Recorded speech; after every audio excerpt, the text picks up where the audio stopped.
Hey guys, what's going on? It's your boy The Optimal and welcome to episode 3 of The Bit of Truth.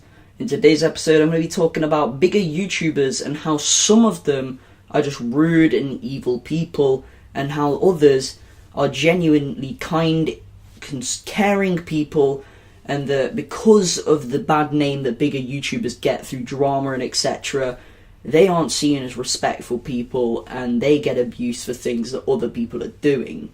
Just before I go any further, I do want to mention that in the description below are 2 links, both of them to episode 1 and episode 2 of The Bit of Truth, so make sure if you haven't seen them, check them out.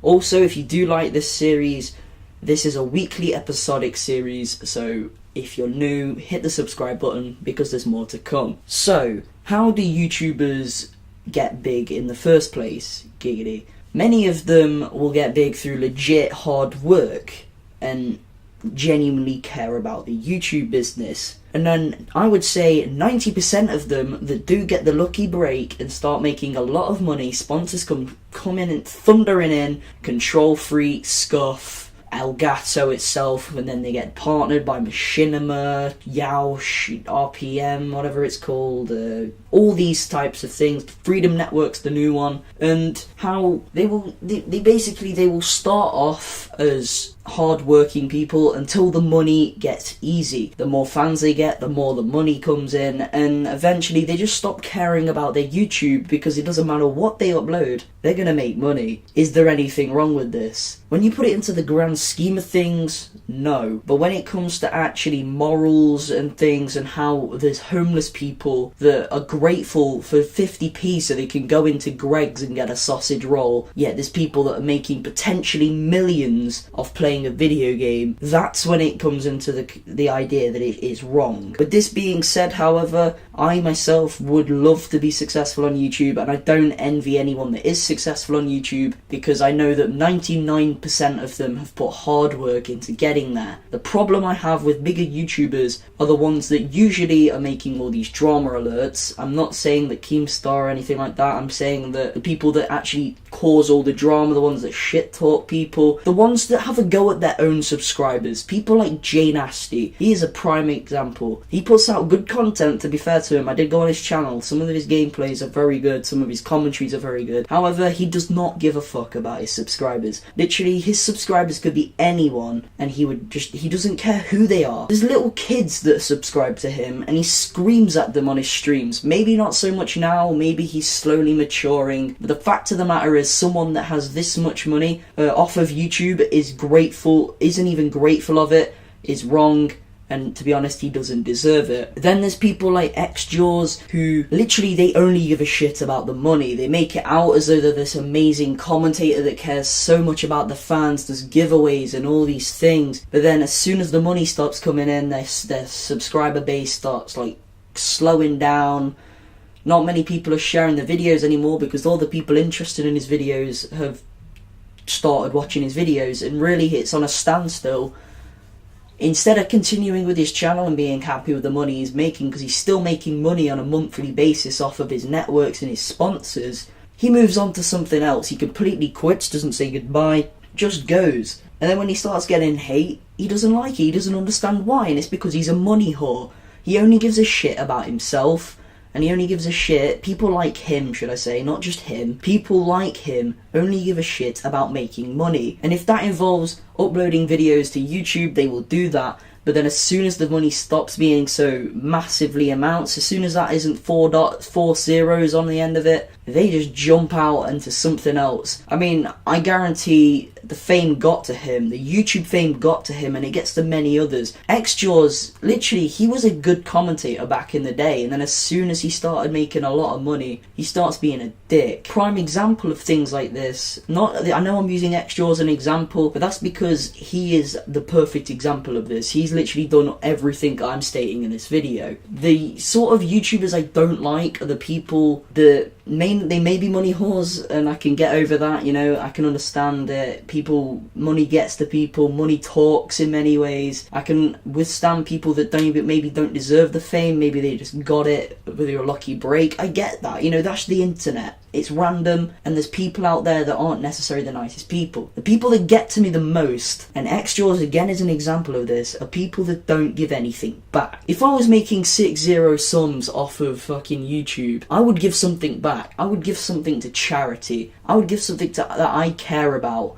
I would give stuff back to my subscribers. I would do giveaways that don't necessarily make any sort of profit for me. I wouldn't do it in a way that I have to get sponsored and then it gets shipped over for free for me. I would actually buy the stuff that is given to me and then I would send it. I know it's easy for me to say this right now as I don't do this sort of stuff because I haven't only got 123 subscribers. I'm just saying that 123 subscribers compared to 150,000 subscribers, there is a massive difference, and I do understand it. When it can come so easy, why would you decline it? And I guess it'd just come down to whatever my morals are then. But what I'm saying is, it's people that don't give anything back. If you don't know this YouTuber, his name's Known Epidemic, and his channel got hacked a long time ago, and he restarted. He currently has about 2k subscribers, I think, maybe a little bit less. But he actually did GFX for XJaws a couple years ago, and what did XJaws do? He didn't pay him. He did it for free out of the goodness of his heart. Didn't expect anything back. If I was XJaws in that situation, I would still, to this day, have him in my sub box because he did was a kind act and an honest thing. People who just genuinely do something nice, you need to do something nice back to them. He could have, Known Epidemic in this situation could have literally just asked for $50 to $60 for a crappy, well, not crappy, but you know what I mean, for a standard banner that anyone can make on their own if they put a bit of time and effort into it. But no, he just says out the goodness of his heart, here you go, mate. And instead of giving him a shout out, not even, putting a little bit of an annotation to his channel, something simple as that, just a tiny little thing that's really hard to find, nothing. He literally just takes it and goes. And that is the thing that pisses me off, because it happens all the time with bigger YouTubers, and they think they can get away with it because no one cares about this smaller channel. Well, all it does is, when you find out, is makes them look like a dickhead, but it's so hard to find out because of these smaller channels. Also, the thing that I have a problem with is the fact that the way that some bigger YouTubers act in this sort of way, being money whores, getting lucky with their fame and then just not giving anything back, and then people who genuinely take advantage of smaller channels, let's say, it gives a bad impression to YouTubers that have just started out, and it's how they think they should act out, it's how they think that they need to get popular with. And then it just brings in a new generation for when these guys fuck off somewhere else to go find, crawl under their wherever and find new money, new ways of making money, or in XJaws' case, just lying in an apartment high as fuck. It's just gonna be a never-ending cycle, and it just joins into the cycle of the other two videos that I was saying, how Google makes the rich even richer, or the popular even more popular. It makes them more money, they get more greedy. The smaller channels that try and help them out, try and maybe get a promotion, they give nothing back. Smaller channels start doing what the bigger channels are doing to try and get popular. They get a little bit more popular, they start disagreeing with the even smaller channels, and as you can tell from the way I'm talking, it's just a massive mess. So how can we fix this? Well, for starters, we've got to start being like some of the bigger YouTubers that genuinely do it for the love. We've got to be like people like Frankie on PC. Yes, he does make videos that do have giveaways occasionally, and yes, he does make money off his YouTube.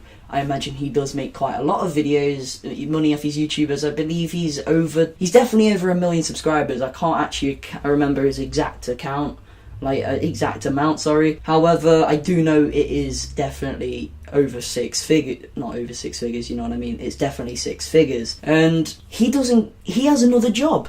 He has another job. This is literally just a fun thing to do. If he makes a bit of money, it's great. If he doesn't, he doesn't. He has another job. He has another life outside of YouTube that he actually, what I'm basically trying to say is, not all YouTubers that are successful, don't go over to them and hate them, because people like Frankie on PC, people like Jack Frags, they actually put time and effort in. People that are like that, they put time and effort into their videos, that they deserve where they are. People like The Gaming Lemon, people like The Syndicate Project. The Syndicate Project has given so much to this community. Someone prank called him and he stayed on the line. He didn't take it as an offence. There'd be some people that'd be getting him DDoSed. If, let's say, I phoned Woody's gamertag I'd probably be DDoSed within 5 seconds. I mean, that guy, not only does he say things like women are built for rape, I mean, why would anyone watch a video or watch someone who says things like that? I mean, that is just fucked up. And then there's other things that he says where he basically got people to buy his gamer tag on his Xbox Live. You could pay $10 and you'd be on his friends list for a month. What kind of a scam is that? Paying to be on someone's friends list? You already pay to have Xbox Live or PlayStation Plus. Paying for someone's Xbox Live details and being able to play with him, what, like once? It's ludicrous. Yet there's people out there that put lots of time into their videos, and there's people like Syndicate who you call up. No, he doesn't ask for a DDoS. He stays on the line and talks to him. He finds out what the guy's YouTube and Twitter is and checks it out and subscribes. It's unbelievable the difference in such a small, what started out as a small community, the original people, how some of them have just branched out into being money whores that only give a shit about money, and how some of them are actually trying to build things up. So what I'm saying is, how do we fix this? We start paying attention and we ignore the ones that don't care about their videos. We start paying attention to those that do. We start not caring about the money. If it's meant to be, if it's fate, you will make money eventually. If you put the effort in, you're gonna get money and give something back. If someone makes you GFX, no matter how small they are, no matter how successful you are, you could have 5 subscribers or 5 million. Please do something back for them. Give them money, shout them out, put them in your sub box. Preferably do all of them. I don't know, guys, it's really something that it's not gonna stop. This cycle will not stop unless people start putting an effort in. And I'm not saying that these YouTube channels don't deserve to have a YouTube channel. I'm just saying that the way that they have their fame is wrong, and it shouldn't be that way. So again, if you guys did enjoy this video, make sure to leave a like, comment and subscribe, and also leave a comment on what you want to be the next topic in the bit of truth. I've finally finished the YouTube. This was honestly the hardest one to do because it's such a big, YouTubers are everywhere and there's so many different types, and it was all over the place, and I apologise if it was a bit rambled compared to the other two. Again, if you enjoyed the gameplay, make sure to leave a like and comment what you want to see in the next bit of truth episode. It can be on about literally anything. If it's anything and everything. Like, if you want it to be something about schooling, maybe I will research what you want it to be. If you want it to be about politics, if you want it to be about someone getting beaten up in a street, I don't know, anything, let me know in the comment section below, and I will see you guys in the next video. Peace.